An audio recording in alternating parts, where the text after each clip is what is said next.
Welcome to the All About GTM podcast, where I invite thought leaders in my network to spill the tea on everything go-to-market.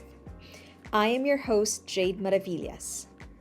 Diversity, equity, and inclusion has been a pertinent topic in the last few years, but even more so in the last few weeks, with it being propelled back into the headlines with the new Trump administration and companies like Meta and Amazon scaling back DEI teams. But what exactly is DEI? Is it just an HR function, or should it be seen as a core part of organizational design, product development, and go-to-market strategy? There is no better person to answer this question than Bianca Stringuini. Bianca is one of the foremost experts in DEI, having championed this in some of the world's largest global companies such as American Express, JP Morgan, Visa, KPMG, and most recently at Hayes Recruitment. This episode will make you challenge your preconceptions about DEI, and I guarantee that by the end of it, incorporating it into your GTM will just make complete sense. Hope you enjoy listening to this episode as much as I did recording it, but for now, here's Bianca Stringuini. Bianca. Hey, Jenny. How are you? Good. It's as if I haven't actually seen you in the last few days. So good to see you again now in a very, for me, it's quite strange to be talking to you on a webcam because I see you in person all the time. We are very fortunate Londoners that actually see each other, which is not the majority, I have to say. So yeah, it's nice to see you online as well. Thank you. And I think it's a symptom of us living in Singapore for a very long time, where it was basically like, do you want to meet up tonight? And then you just make it happen. And sure, let's do it. Exactly. Let's still jump in the tube. Now it's just like 50 minutes usually instead of 5. But yeah, let's still do it. Exactly. So the reason why I decided to invite you on this podcast, first of all, you've done many, so you're natural at this. You're really revered as a thought leader when it comes to diversity, equity, and inclusion. And I'm not just saying that because we're friends, because you have actually not just led teams in global organizations, but you've also been a speaker multiple times. You've been on stage. You've really championed this for the last decade. And I think diversity, equity, and inclusion is something that from a go-to-market strategy standpoint is not such an obvious thing that we consider. Normally, we think about things like sales, marketing, partnerships. We also look at things like regulatory considerations, but actually the key parts of go-to-market are the people that will be thinking about the strategy, but also delivering against it. And if we don't have that diversity of thought and diversity of experiences, then we could be trapped in something that might just be a cookie cutter or might not work for that particular market. So that's why I wanted to invite you on this podcast. So let's take a step back. I think a lot of your background has shaped your view on diversity, equity, inclusion, being from a multicultural background, but also being a citizen of the world. Definitely. I still remember when I was applying for my first diversity and inclusion job, which was with American Express back in 2007. And I had to Google what was DNI to go to the interview because I had no idea. I mean, nobody talked about diversity and inclusion in Brazil, where I'm from. And when I was working at that time for the Singapore government, because my background is in trade and international affairs, and I was working for the Singapore government as the Latin American office manager. And I had this friend who said, oh, there's this job in American Express. I think you'd be perfect for it. And I was like, how would I be perfect for it? First of all, it's an HR job. I never done HR before. And second of all, it was something that I never heard of. And then I said, oh, I understand. Maybe it's because being a pilot's daughter, being a very kind of mixed heritage family, coming from very much of I think a politically aware background, which was, always something that was very much part of my upbringing. And yes, I think when I started doing diversity, equity, and inclusion in American Express, 18 years ago, it was really life-changing for me to see that yes, all of these things that I had worked for years in trade, in businesses that would fall apart on a deal, for instance, was because people didn't understand each other, didn't understand each other's culture, couldn't see each other's in shoes. And so fundamentally, if you don't think about people and culture and people's interactions, you can't create collaboration and you can't do deals, you can't close, you can't get clients. So after American Express, I had the privilege of working in AIG, Visa, JP Morgan. I was a consultant at Mercer. I was a people experience lead for KPMG. And most recently, I was the global head of diversity, equity, and inclusion for Hayes Recruitment. So I had a variety of roles across, talent and inclusion. And really, it was always fundamental to understand, okay, how does this link to the business objectives? How do we really move forward? How do we grow? And for me, the conversation that we are having today about kind of doing away with D&I think it's symptomatic of not understanding the real true business case for it, the real true business objective of it. And for me, for companies that don't understand that if you want growth, you have to do something different. If you want growth, you have to have a multitude of people that think differently from what you're doing today. Because if not, you're just going to have more of what you have today. If you want different, you then get growth because people then think about ways that you didn't think before. And that's how you move forward. And a lot of the stagnation that we've been seeing over the last couple of years, I do feel that is because we're not hiring and changing people and people moving jobs and kind of bringing different cultures in and different thoughts in truly, which is the beauty of inclusion, because then we would have been having more creativity, more innovation, and therefore more growth. Without that, you can't expect business to thrive, to go global, to become bigger, because you are skewing yourself to a part of the population and a part of the thought process. Do you think that having starting out your career in more commercial roles has led you to think slightly differently than if you were a pure HR professional in this case? I think, yes and no. I do think that it's very important. I think HR professionals have a very clear view of the HR processes, which are the tools that you need to use to do diversity and inclusion, right? Because diversity and inclusion itself shouldn't be doing standalone things. It should be embedded into all of the things that you do across, all of this. But you do need the expertise of understanding that D&I goes above and beyond HR and it has connectivity to, and it should have a very strong connectivity to your marketing. So the way that you talk to clients is now very, very much integral part of your ESG. So it's part of your reporting, it's part of your investor relations, it's part of your government relations. It's also part of your commercial conversations. It's part of your client relations, development relations. So, for instance, your employee resource group should be doing, client relationship development and not just sort of being an internal group of support, although that's their primary goal. They also should be resources for you to develop thought leadership, for you to connect with clients and customers, for you to get ideas and product and innovation. So I think that, yes, it's important to have a commercial mindset. And I think lots of HR professionals also have that, whether they had, commercial experience or not. But I do think that is this understanding that D&I, although it sits, I would say, like 75% within HR, it has, unlike other parts of HR, mostly has a very big connection to all parts of the business, including your tools and processes, thinking about accessibility on your tools, thinking about connectivity, thinking about how you measure engagement. All of those things are part of a D&I role, or should be part of the D&I role. And I think that has helped me to have these conversations more equal-footed, perhaps, throughout my career with commercial peers. I see a lot of parallels with the way that you've described how diversity, equity, and inclusion should be looked at as an integral cross-functional part of the business, as it is with go-to-market. But let's take a step back, and because I know everyone nowadays, 2025, we all know what DEI stands for.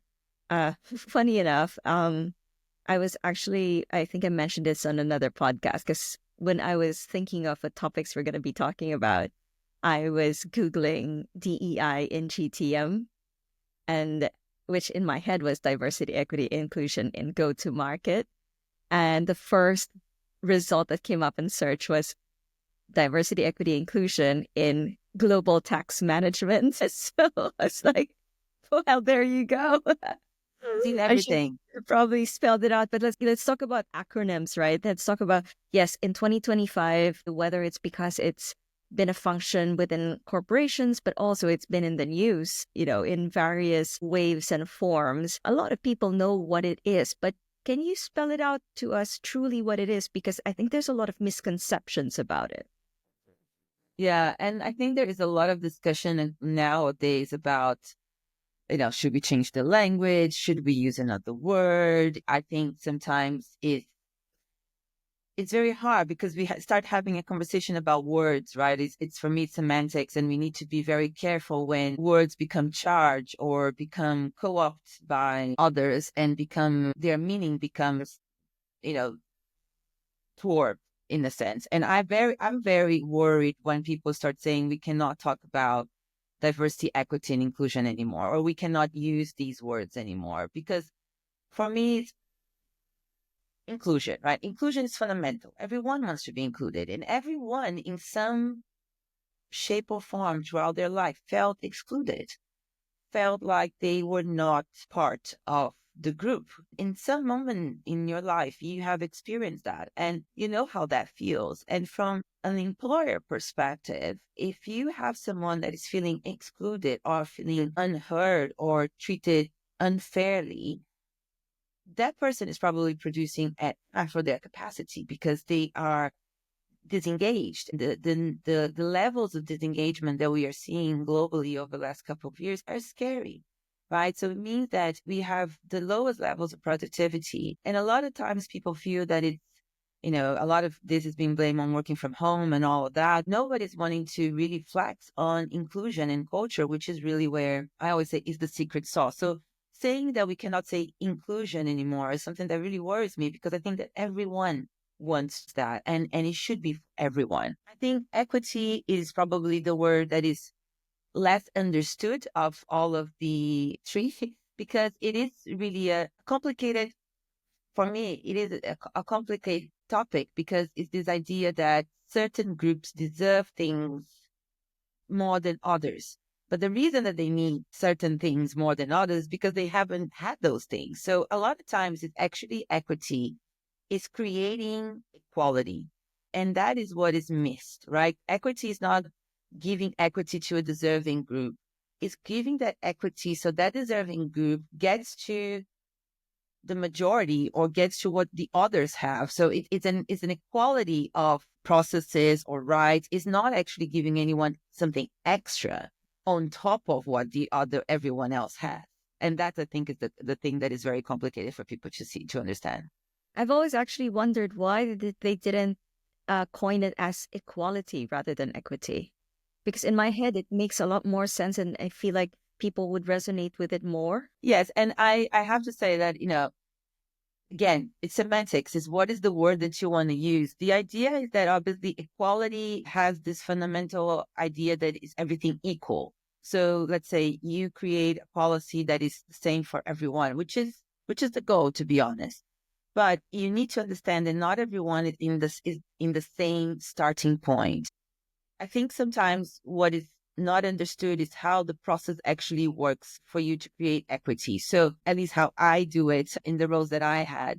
So for instance, imagine that you're looking at the recruitment process and you say, well, we're just going to make the recruitment process exactly the same for everyone. We're going to have the same questions. We're going to make everyone go through 4 interviews. They're all going to be online. They all need to be on camera. But you have a neurodiverse candidate in that talent pool that does not feel comfortable being on video, for instance. So if you make that process equal for everyone, you would say, sorry, you cannot have something different. So you cannot have an accommodation. You cannot have an adjustment. So for instance, you were thinking about a promotion kind of criteria. And then you look at, well, we're going to make the standard for promotion equally the same for everyone as it should be. But then we're going to look at the candidate pool for that promotion, and we're going to look at who needs what in that kind of criteria to succeed. And some people will need more things than others.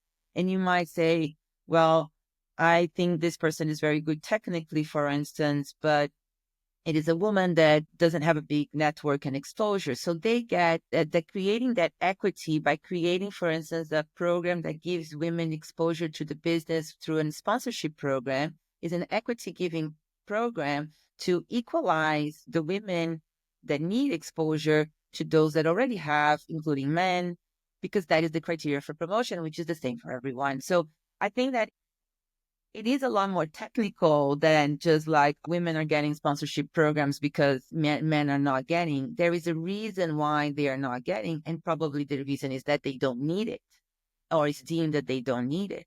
And then you might say, well, it's unfair because everyone should have that sponsorship program. And that is the conversation around equality. It's like, if I create a sponsorship program for everyone, will everyone benefit equally, or will everyone need that equally? And that's the issue with equality, is that in reality, we are not equal and we all need adjustments, all of us. And I think that that's, how we have to think about the talent in general, and how we form teams and all that, is thinking that everyone is different. And there is a beauty in that.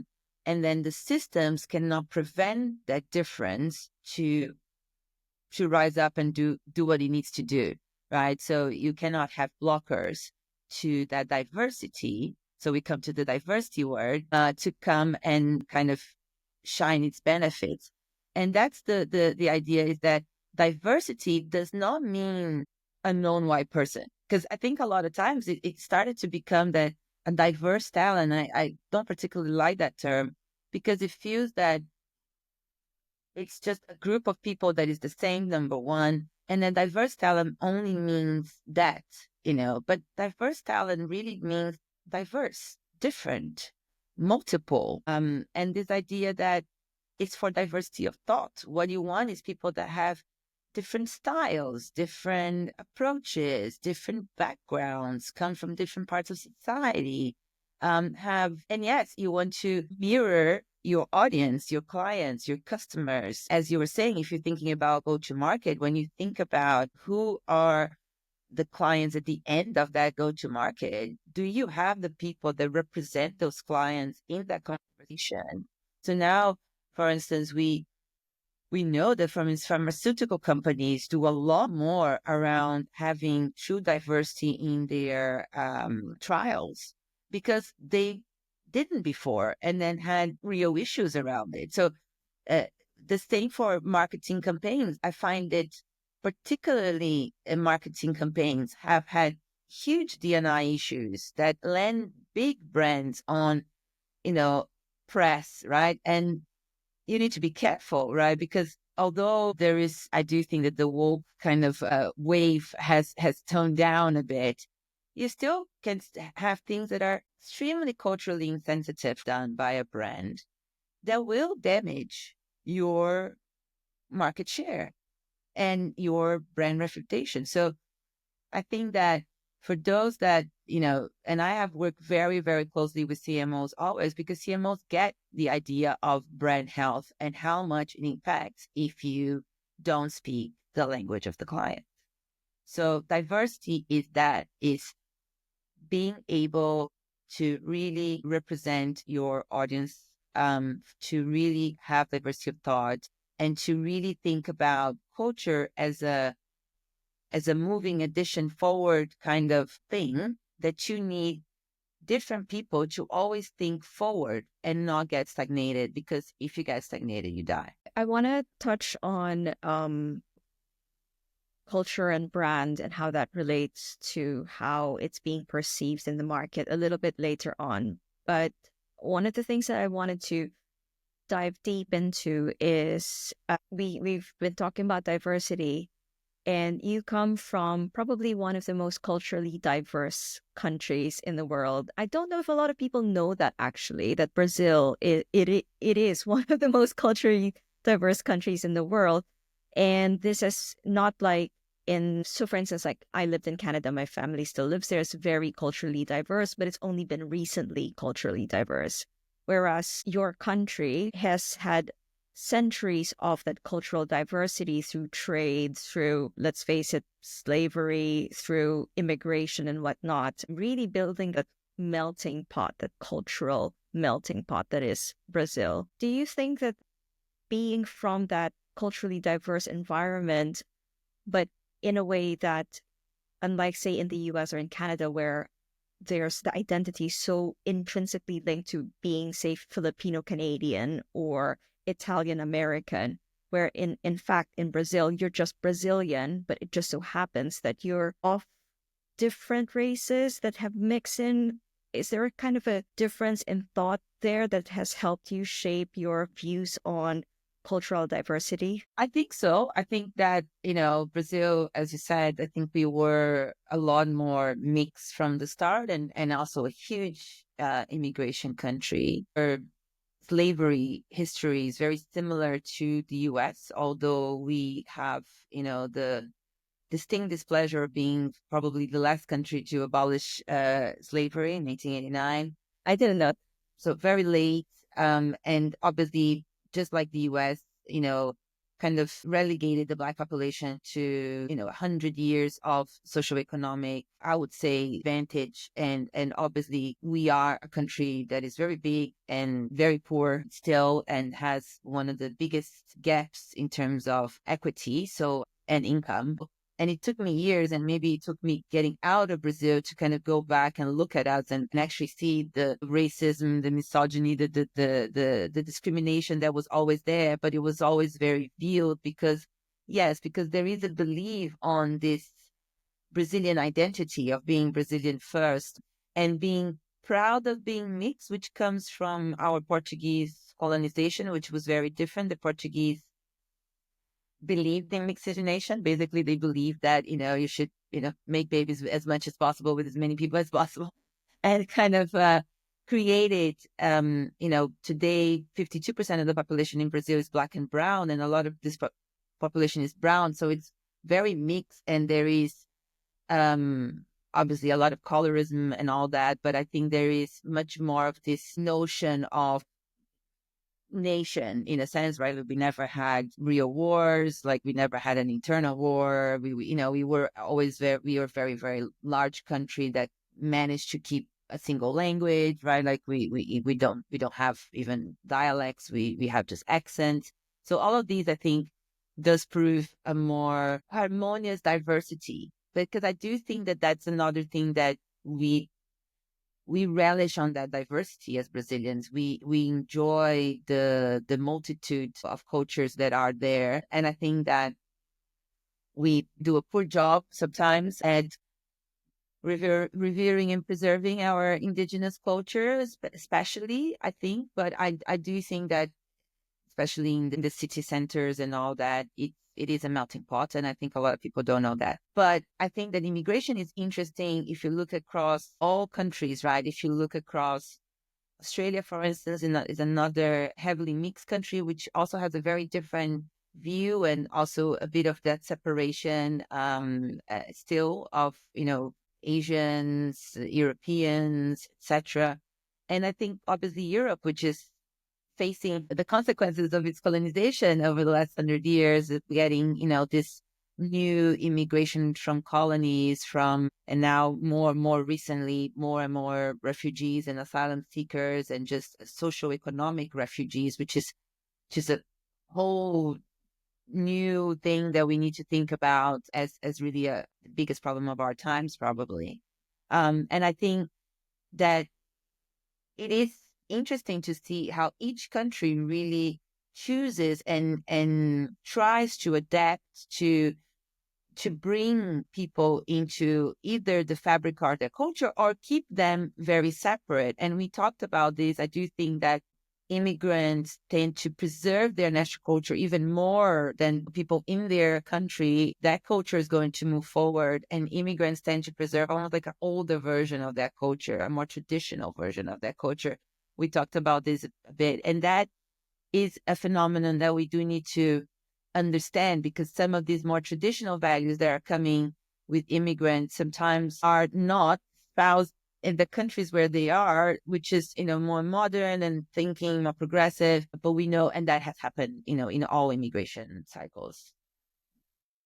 So I think I mentioned this at the start. You have quite a diverse background yourself, not just from a racial point of view, and also being born in a very multicultural country, but you've also lived in different continents, different countries, and worked across really diverse global markets, right? So just to kind of paint the picture, after Brazil, you moved to Italy to further your studies and found your way after traveling the world in Singapore, where you spent a very long time as a 15 years, yeah. professional. And also, this is where you got your start in DEI, but also because you've worked in really large multinational companies, a lot of them American, then being exposed to the way that the Western world, both in Europe and definitely in the US, which is really one of the markets is leading the charge on this. So with all this diverse experiences and backgrounds, I guess the question is, market by market, how do you see the views on DEI differ? And second is that, are there any learnings from different markets that other markets can apply from each other? Yeah. I think this is a really interesting, pertinent question for what's happening, especially right now in the US. I work mostly for American companies in my career in D&I. I work for two that had American in the name. So, we always saw the US as really the founding father of D&I in a sense, right? Like they started actually way, way back in 1925 with the Rockefellers and the movement towards having employee relations and employee rights and well-being as well. So I think that the way that D&I evolved in the US has always been very much guided by sort of compliance with the law, as we are seeing right now. So if the law changes, then the construct of it changes as well, because it was very much linked to affirmative action, and it was very much linked to this idea of equity giving to equity deserving groups who systematically were lacking that equality in opportunities, right? So a lot of that has always been very much diversity, equity, and inclusion. So diversity first, and that representational view of, led very much by the census. Like, this is the population of this country. This should be the population in the corporate world, right? And knowing that we had huge gaps of representation, especially at leadership, and that again, through the census, you can measure that, and you can see that both in Brazil, for instance, or in the US, the gap between, for instance, Black income versus white income, and the flip that it has, from lower income to high income. And you can see that that's an equality issue, that you need to bridge that gap. And the government is telling the private sector, or used to tell the private sector, you need to help me close this gap. So in Asia, a little bit like in Europe to a certain extent, but for a different reason. But I'll talk about Asia first. In Asia, the Pacific Asia, Australia, there is a lack of laws and regulations. The governments are not necessarily coming to employers and saying, you need to do X, Y, Z, especially there are certain regulations, for instance, like disability recruitment in Japan and in China, quotas, and certain things that the governments will say, okay, I particularly have a societal problem here, and I need you, private sector, to help me. But majority of times you don't have a huge amount. Why do you think that is the case? Well, I think that first of all, I think, when I started to do D&I in 2007, I remember that I spent like just 2 years talking about, like, is D&I an American issue, an American topic? Is it inherently an issue that the US has because of its past and its history around slavery and immigration and integration and civil rights and all that, and that's their problem, and we don't have that problem. So I think that for a very long time, because there isn't that sort of government statutory, like this is our problem and we need to fix it, I think that companies needed to work very hard on their business case. So as if we say that diversity, equity, inclusion is important for diversity of thought, it is important to go to market, it's important for you to grow your business, then that is the premise of how you're going to look at diversity. You're not going to look at it. Obviously, you do want a correlation. So representation gives you a correlation how you're doing, like as a mix, but you can track and mix a variety of diversity metrics. You don't need to do just gender and race. There is a variety of metrics.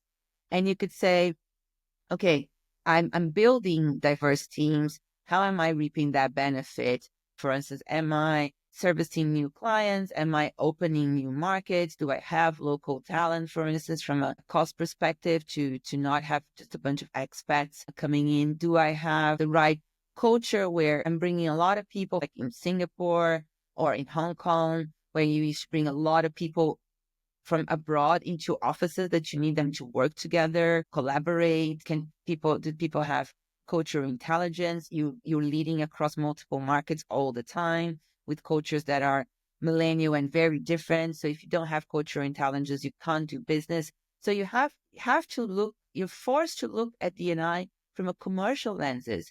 And I think the reason, and back then in 2007, when I was in American Express, we helped launch Diane, which is the Diversity and Inclusion in Asia Network. We started with 14 member companies and now has like over 150. So I think that there was more and more this idea of like, we are in an inherently diverse kind of market and region, and we either capitalize on it by being really inclusive, by thinking about it with inclusive design in mind, etc., or we're not going to succeed, or we're not, and really trying to understand the market and the differences in market and the differences in culture. And I remember, just to give you an example, like a long time ago, but when I was in American Express, 2008, we were talking about traveler's checks being phased out globally, and America was going to phase out traveler's checks. And China was like, no, you cannot phase out traveler's checks. And it was the biggest selling market for traveler's checks. And we were like, okay, why? And I was sent to actually do a research to understand why. What was the demand? And we understood that the demand were like parents that were sending their kids to study English in the US, and they didn't trust them. I mean, they couldn't first sometimes access a credit card, but they didn't trust if they could to give it to a child. So it was the most secure way because it was traceable. And if anyone would steal that traveler's checks, it was, a very secure product. And it was a huge market. And so where we needed to start selling was in English schools instead of travel agencies. So it was a completely different go-to-market because you understood the cultural nuance of that market. And if you came with the American mentality of a parent, for instance, you never think about that, right? And so it's one of those things that if you needed to have a local Chinese team looking at that, understanding the market, and then being able to say, hey, this is completely different. And so I think that that's an important thing to think about Asia. And then I think in Europe, we're still moving along. I do find that in Europe, the conversation is probably the hardest. And it's because a lot of this, I think it's still a lot of the feelings from the war of this idea of let's not talk about difference. Let's talk about how we are all the same and we are all together and we are all one, in a sense, so that we don't kind of create that difference. And that it is in Brazil, we have this saying, which is like to cover the sun with a sieve, right? So it is this idea of you're trying to not have the conversation, but it's happening. And actually in Europe, the inclusion conversation, the cultural inclusion, that, how do we become inclusive? How do we think more collectively? How do we really truly embrace equity? I think that's the big conversation in Europe. And I think very, very, very few Europe-based companies, and that's excluding obviously the UK. And then finally, the UK, I think, and Australia, very similar. It's very regulation driven, very public sector driven. A lot of the best practices are in the UK government, in the Australian government. And I think that that's something that is, again, very different because there is a much bigger view on compliance and law and statutory rights and things like that than, for instance, in Asia or in Latin America. So it is all different everywhere in the world. But I think that fundamentally, if you have the business case, if you understand the why, and if you understand that inclusion is something that everyone wants and needs, and it drives performance, I think that you don't need to have any government or any law pushing you, because then you get it and you say, oh, yes, this actually makes me money.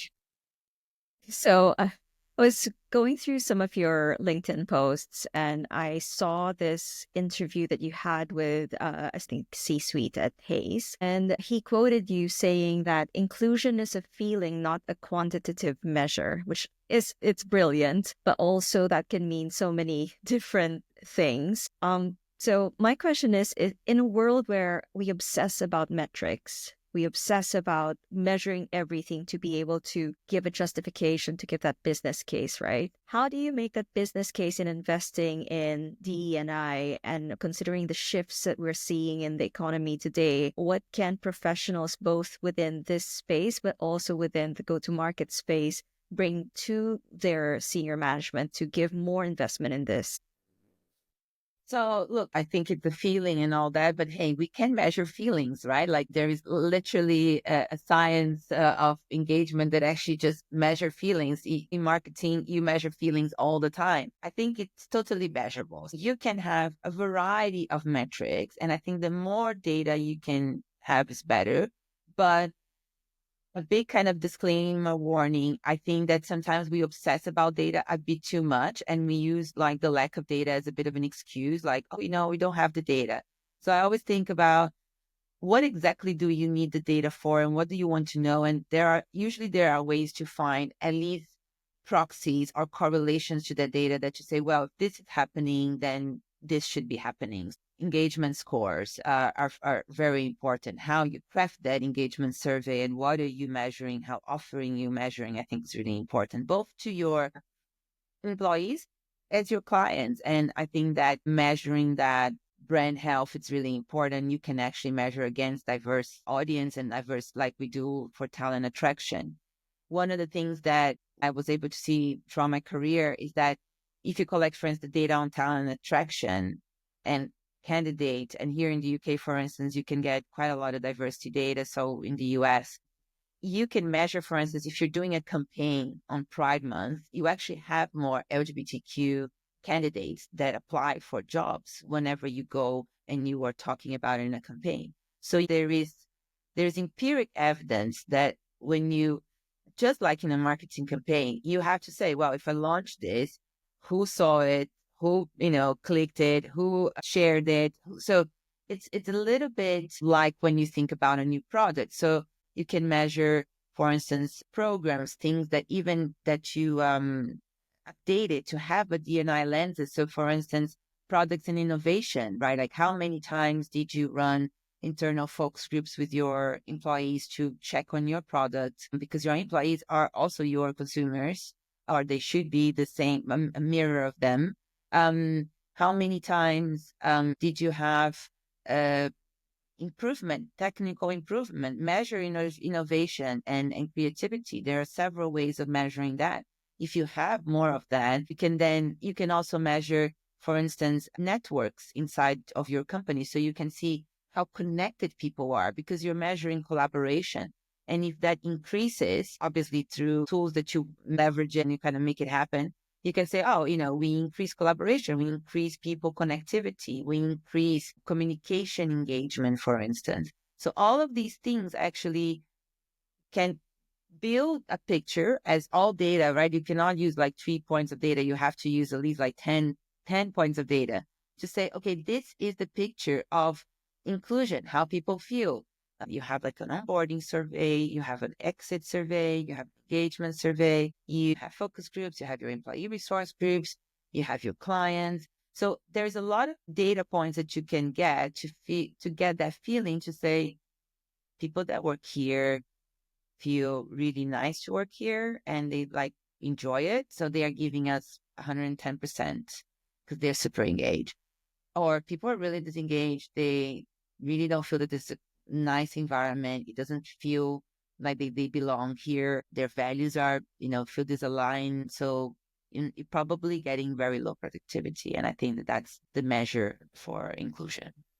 I wanted to shift the topic a little bit further into customers, right? So DEI from a customer lens. And I know that we've been talking a lot about, we've touched on gender, and we've touched on like culture and our identities from a global standpoint. But one of the things that I feel like gets less attention, but is definitely equally important would be our abilities, or I guess disabilities, depending on what you want to call it, especially from a marketing, but also product design perspective, right? Accessibility and product design, and not just product design, I think process design as well is equally as important to think about, because the way that we not just communicate to different types of customers and their capabilities to understand or to go through the different steps sequentially, we're not all cut from the same cloth, so to speak, right? So in your case, have you seen companies actually think of this when they integrate DEI in their product design and product thinking? Well, I think companies absolutely need to do that. And I'm afraid I think that a lot of companies don't. And it's one of those things that I find when we talk about disability, a lot of people say, oh, there's so many meanings for disability or what is considered a disability. And I think that, again, that is very much driven by what the government kind of puts in a list and say this is a disability. But basically, disability is having a challenge towards the world that is not built for you, right? So when you wake up in the morning, you are going to have a lot more barriers in that day than a person without a disability. And that is the reality, is that the world is not built for persons with disabilities. And it should, because number one, that we all probably going to acquire some sort of disability as we get older, and the world is getting older as a whole. So from a physical perspective, or even from a mental perspective, we all going to have a degree of disability as we become older and live longer and longer, right? The second thing is that obviously a lot of the improvements that you do from an accessibility perspective are actually beneficial for everyone. So if you do, for instance, the idea that you do live translations, the AI that now can pick up, or that can do live transcripts, for instance. Live transcripts is great for people that are hard of hearing, but everyone benefits from a written transcript, right? Accessibility in terms of sizes of fonts, for instance. All of these things, read out loud features, all of these things actually benefit a lot more people than just those people that have that disability. I think that that's the idea of inclusive design. When you build something to be accessible for more people in general, your audience just grows. And that's, for me, is the idea of, I think a lot of times we think about this scarcity mentality, like, oh, now I have to add this on, and it's going to be for this 5 people here. But actually, the idea is that you are opening to a whole host of other people. So, there was a case on software development, which was about when you have to fill up that kind of address, and it was done in the US, and the postcode, the box was only coded for the US postcode number. So we didn't allow for letters. So UK, for instance, people could not register. But that person in the US didn't even know that. So he could have coded hood whatever in this bracket here. And so that's an inclusive design way of just saying, build it, develop broadly, instead of let me code this for this particular group. So I think that disability is a big thing. And I think all brands should have a disability consultant or an inclusion consultant that could come and just say, take a quick look at it, especially if it's a product, especially if it's a technology product. I think it's very, very key that you do that check, because from a risk perspective, from a brand perspective, but also from a client perspective, you are limiting yourself and you're creating some risk of down the line someone saying, well, you build this and I cannot access it. Cool. I mean, I could go on and ask you many, many questions, which probably will happen over a bottle of wine. Yeah. But I was We shall looking do at that. the name, and I like, there's so many gems in here. I'm probably barely gonna even edit it. So I guess my last question is, what's next for you, Bianca? So you've done many roles. You've specialized in DEI. You've recently wrapped up your last full-time role. What are you looking into for the next phase of your growth?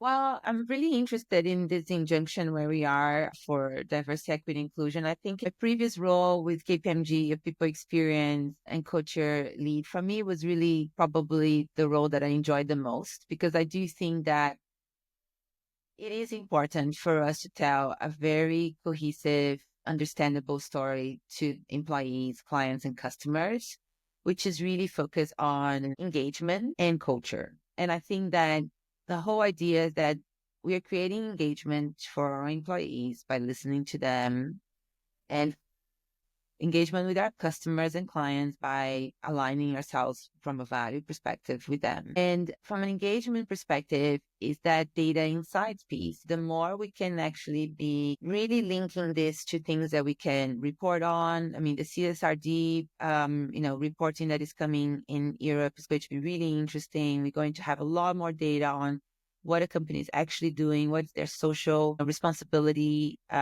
towards the societies the communities they serve. So I think for me is this link between culture, society, so social impact, and how we can kind of move forward the representational discussion around D&I to really the fundamental of it, which is inclusion, and how we continue to create those environments across the world so that people can feel like they belong and happy and contribute in their jobs. Well, I wish you all the luck. And Thank you. thank you so much for giving me the time. And I'm really, really honored that you were able to do so, because I feel like there's so many valuable gems in this conversation that I'm really hoping that other people think the same as well. So thank you, Bianca. And I will see you very soon. Yes. Bye. Bye. Thanks for listening.